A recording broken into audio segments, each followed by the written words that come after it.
What's up, guys? Welcome to the Fantasy Addiction Network. Today we're talking some off-season for fantasy news recaps of things going on around the league that will impact us for the next fantasy season. Now, there's still football being played, and we'll get into that as well. And look at that from a fantasy angle, see what's going on. Just wanted to recap with a bit of the movements as far as coaches are concerned. There's definitely been some off-season firings, most of them pretty much unsurprising. We saw Freddie Kitchens get fired from the Cleveland Browns coaching job. First year after taking that job, offensive coordinator Ted Monken also got relieved of his duties, which that one I was a little bit disappointed in. Just paying attention to the off-season or the locker room banter and just hearing from the beat reporters around Cleveland, it really just sounded like Freddie Kitchens did not know how to appropriately lead his team. There are even reports of the game plan on Sunday basically being completely different than anything that they had practiced up to that point. Which, from Cleveland's standpoint, this probably sounds pretty normal to any of you Browns fans out there, for there to be complete dysfunction and disarray in Cleveland.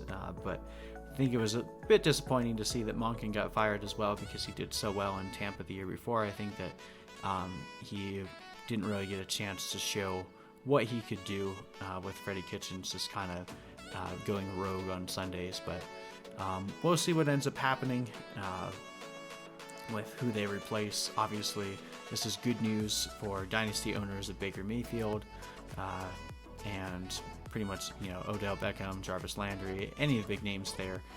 Freddie Kitchens just definitely wasn't getting it done the way that we were hoping for. Yes, it was only a year, but I think the Browns made the right move in moving on. I don't think Freddie Kitchens showed us too much potential going forward. We've known for a while that the Carolina Panthers fired Ron Rivera. That one's the opposite. I think that was an unwise decision. Ron Rivera has been really good for the Panthers. He's had quite a few quarterback injuries, like the one that we've seen with Cam Newton this year, and then last year Cam Newton was hurt. It's really hard to overcome when your head quarterback goes down.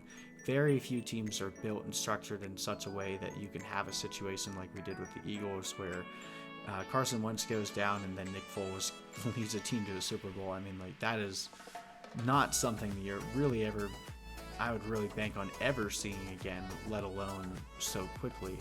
So to take the blame out on Ron Rivera after Cam Newton has had multiple years of missing significant time with injuries, and then not being able to win games with Kyle Allen, who's not very good, I just think that they chose the wrong person to blame there. But we'll see what ends up happening with that. But speaking of Ron Rivera, he already was the first coach to be signed the offseason. The Redskins had fired Jay Gruden, and they were replacing with Ron Rivera, which I think is a phenomenal choice.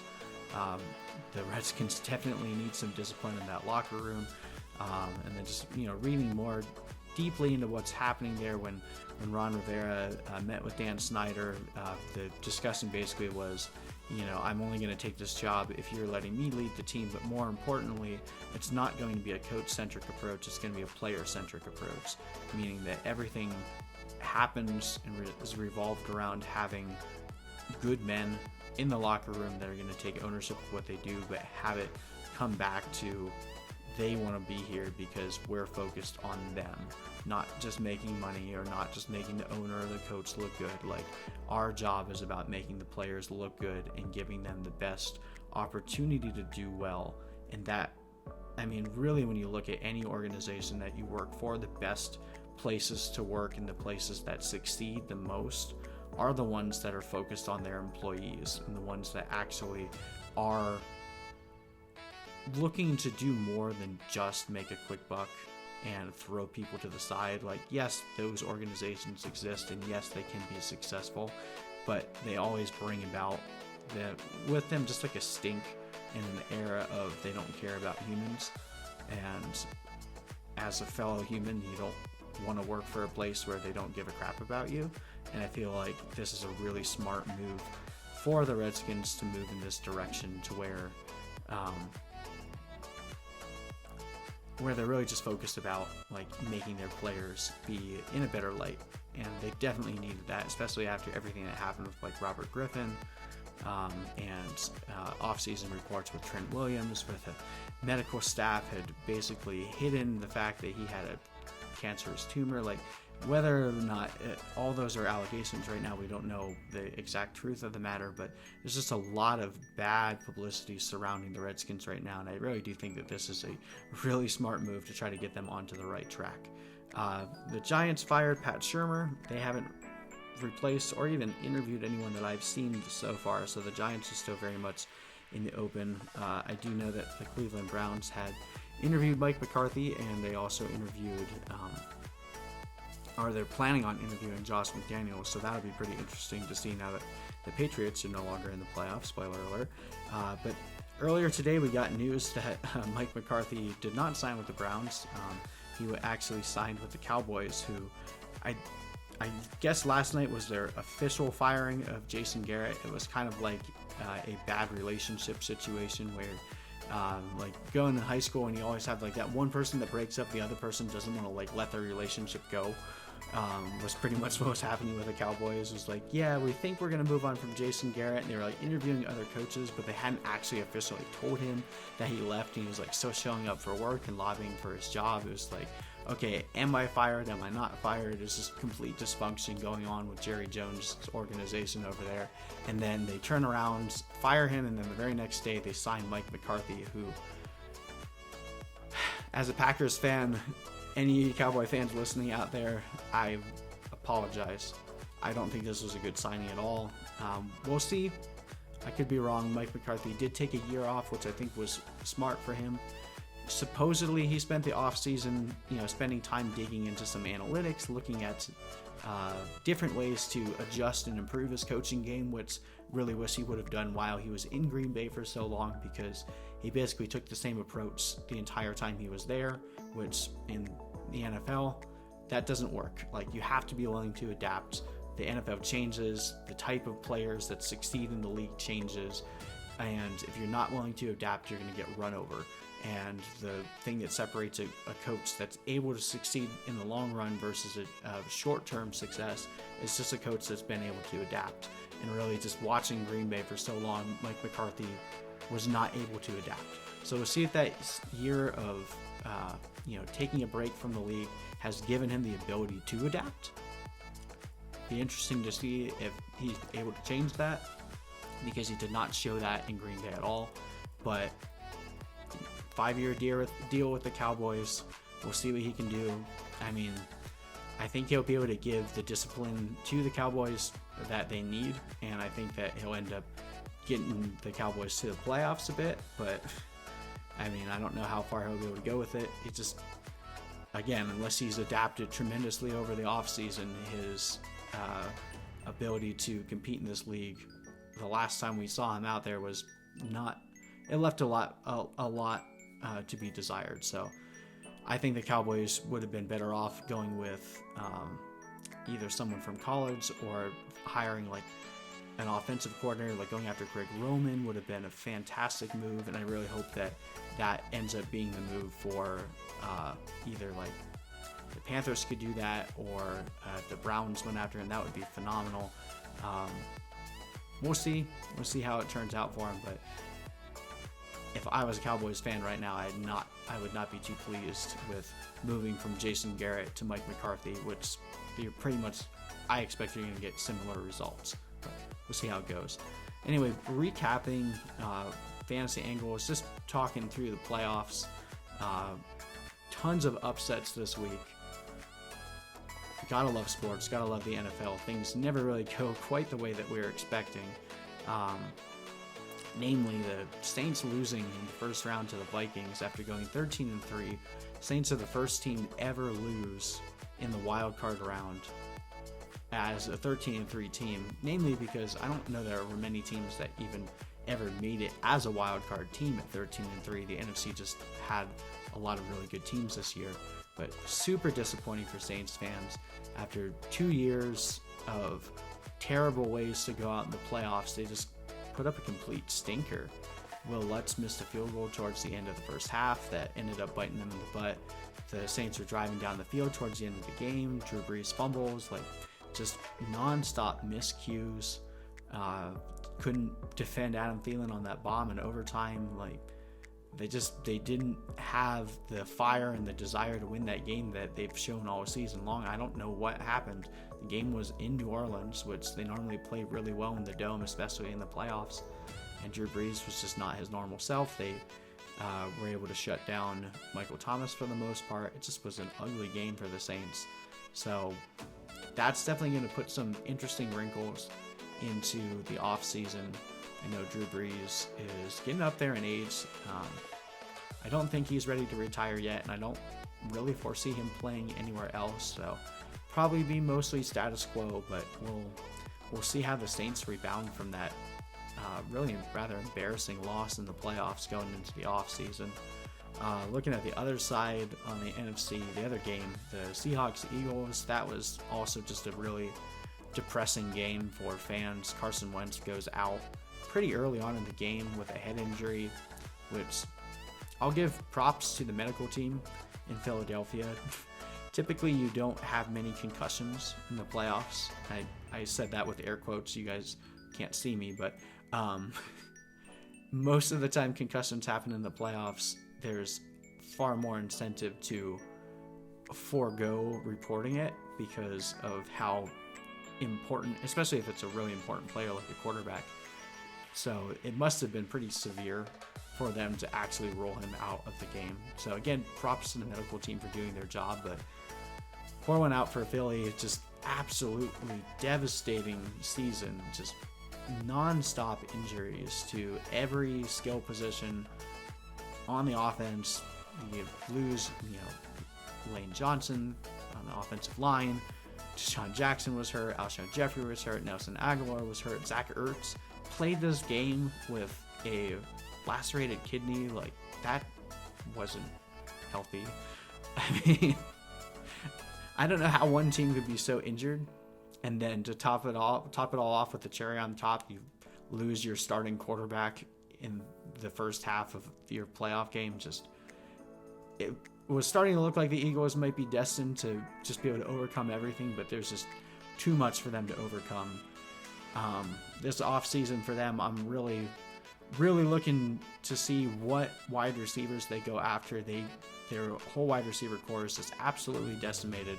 It was the weakest part of their team, and they basically went into the season with their number 1 and 2 wide receivers of, Alshon Jeffrey and Deshaun Jackson, two up there in age receivers that have a history of season-ending injuries. So it probably wasn't the best plan going in. So I do expect them to rectify that going into 2020. I don't think they're moving on from Carson Wentz. All things considered, he played pretty well this year, and we'll see what they can come back with next year. But go get some receivers, heal up, and hopefully you have some better luck next season, Eagles. All right, looking at the AFC side, first game was pretty interesting once you got to the second half. The first half, looking at the Bills-Texans game, the first half, the Bills just were absolutely dominating the Texans. Yes, they had a few miscues where I think they should have been able to put away some of those drives and get some touchdowns at the end, but they settled for some field goals. But really going up 16-0, the Texans had the least amount of offensive yards that they have ever had in the first half with Deshaun Watson as the quarterback. They just looked bad. And they come out the second half, and the first drive, they didn't do anything, and the Bills really should have been able to put that game away, but slowly they let, J.J. Watt got that sack, and that was really what turned the entire game around, got them some momentum. They drove down the field and scored a touchdown, and then, the Bills weren't able to do much on offense, and then you had that, fumble that gave the Texans the ball again. They got another field goal. It's just one thing after another just led to the Bills just slowly giving the momentum away. And I do this thing in the playoffs. You look at the quarterback and you look in their eyes, and you can typically see do they have the tenacity or the gut to be able to pull this off. It was a few years ago when Blake Bortles was playing Tom Brady in the AFC Championship game, and the Jaguars were up, but the Patriots were starting to come back. If you looked at Blake Bortles' eyes, he just had this look on his face that just said, I'm scared for my life. I'm just begging for my defense to keep me in the game because I can't win this for us. If we lose the lead, I'm not going to be able to come back. Sure enough, that's what happened. When you look at Josh Allen's eyes, they just looked like he was not able to withstand what was happening in that moment. The team was falling apart, and he was not able to rally the team to come back. And then, he's lucky that they even made it to overtime on that one run that he made on the last drive before they, as the clock was winding down, when he did this weird lateral thing to try to keep the ball moving when it totally didn't need to be that way. There was still almost 2 minutes left on the clock. It was just could have easily been a fumble recovery for a touchdown. Just was not making smart decisions. The long bomb play into double coverage to his fullback in the overtime. I'll just chalk it up to the fact that he's still really young. This is his first playoff game ever. Had no experience in the playoffs. The moment just got the better of him. I think the Bills are looking to be the best team in the AFC East here, even as soon as next year. So give Josh Allen some credit. He did well leading them up to this point, but he's got to be able to develop past that point and be able to and play when the moment really counts, and he just wasn't able to get it done this time. All right, and then jumping over to the other AFC game. Hallelujah. Praise whatever God you worship. Patriots are finally eliminated from the playoffs before the AFC Championship game. But there's actually ambiguity, and we don't know exactly who's going to make the Super Bowl on the AFC side for the first time in what feels like 8,000 years. Tom Brady is not in the playoffs. If you're a Patriot fan, I'm sorry, I'm probably annoying the crap out of you right now, but thank God the Patriots are out of the playoffs so we can actually enjoy the NFL playoffs for what they should be, game after game, of not really knowing what the outcome is going to be and seeing who has the guts to take it all the way. Thank you, Tennessee Titans, for finally doing what so many teams before them did not have the ability to do, taking down the Patriots in the playoffs. It's a really interesting game. First couple drives, it looked like it was going to end up being a really high-scoring game. Patriots were able to move the ball down the field pretty well. Titans were able to respond. By the end of the first half, 14-13, it was all right, looks like this is going to be a pretty decent second half. And the second half comes out, and just no scoring. That was the final score of the game until Tom Brady threw a pick six at the very end of the game. That was the only score in the second half. So the Titans just completely locked down anything that the Patriots were able to do on offense. I mean, yes, they were able to keep the clock moving with Derrick Henry just running all over the Patriots in the second half. But props to the Titans going to Foxborough and being able to get a win in Tannehill's first playoff start after not getting anywhere at the Dolphins. Good on them. The Titans are definitely a dark horse right now. I don't think they stand any chance of beating the Ravens, but not many people gave them much chance of beating the Patriots, and they were able to do that. So good luck to them. The Patriots offseason is going to be really fascinating to observe now. So we already know that multiple teams are interviewing Josh McDaniels, offensive coordinator, for head coaching positions. So we'll see if he ends up leaving. I think if he leaves, that's going to be really hard on Brady because he and Josh McDaniels just have a very strong connection, and we don't even know that Brady's going to be back. So Brady is technically an unrestricted free agent as of this year. I don't think that he wants out from New England, but New England might want out from Brady because he's definitely, he's playing the longest that we've really ever seen an NFL quarterback play, and he definitely didn't look like his usual self this year. Wasn't able to muster anything up in that second half to will the Patriots to victory. And after being defeated by the Dolphins in Week 17 in New England, you thought they'd rebound from that, and they just didn't. So we're very interested to see whether they move on from Brady in the offseason. There's even rumors that Bill Belichick might be retiring. This could very well be the end of the Patriots dynasty, and it's going to be very interesting to see what happens. But from a fantasy perspective, Julian Edelman is getting up there in age. dealt with an injury all off season. N'Keal Harry showed a little bit of promise, but really has been disappointing, especially people that drafted him first or second overall in dynasty leagues. Just hasn't been there. And if Tom Brady isn't there, who's going to be throwing in the ball? Jarrett Stidham, I guess, unless they go sign someone in free agency or draft a new quarterback.